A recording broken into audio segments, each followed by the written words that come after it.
Here are 30 of the most interesting ideas in Putin's Playbook by Rebekah Koffler. Putin's Playbook offers that Vladimir Putin sees global politics as a permanent strategic conflict rather than a cooperative system. Rebekah Koffler claims Russian strategy often focuses on exploiting divisions inside rival nations instead of defeating them directly in conventional warfare. The book describes hybrid warfare as a mix of cyber attacks, propaganda, espionage, economic pressure, and military intimidation. Koffler argues that Russian intelligence culture values deception so highly that confusion itself becomes a weapon. The book suggests the Kremlin studies Western political polarization and amplifies existing social tensions online. Putin is portrayed as highly influenced by Soviet-era intelligence thinking and KGB tradecraft. The book claims Russian leaders often think in terms of spheres of influence rather than modern globalist cooperation. Koffler argues that unpredictability can be strategically useful because it keeps adversaries psychologically off balance. Russian strategy is described as patient and long-term, sometimes planning decades ahead.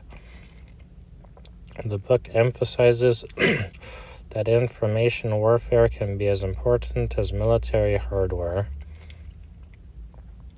Koffler argues that Russia studies American culture deeply in order to understand vulnerabilities. One theme is that perceived weakness invites aggression and geopolitical competition. The book describes how cyber operations can target infrastructure, finance, elections, and public trust simultaneously. Putin is portrayed as viewing geopolitical struggles through a survival mindset shaped by the collapse of the Soviet Union. Koffler argues that Russia frequently uses ambiguity to avoid triggering full-scale retaliation. The book discusses active measures, a Soviet intelligence term for covert influence operations. Koffler claims psychological operations are designed to create doubt, fear, and paralysis rather than simply persuade. Russian intelligence strategy is described as highly adaptive and opportunistic. The book suggests authoritarian systems can sometimes act faster than democracies because fewer people are involved in decision-making. Koffler argues that modern warfare increasingly targets perception and narrative control. The book portrays Putin as deeply distrustful of Western intentions. One recurring idea is that technology has made espionage and influence operations dramatically cheaper and more scalable. Koffler suggests Russia prefers asymmetric strategies because directly matching U.S. military power would be difficult. The book discusses how social media algorithms can unintentionally amplify propaganda and division.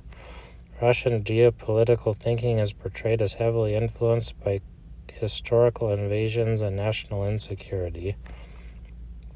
Koffler argues that energy dependence can become a geopolitical weapon. The book suggests intelligence agencies increasingly operate in blurred spaces between peace and war. Putin's leadership style is described as emphasizing loyalty, secrecy, and centralized control. The book warns that future conflicts may involve simultaneous cyber, informational, economic, and military attacks. A major theme is that understanding an adversary's worldview is essential for predicting strategy and behavior.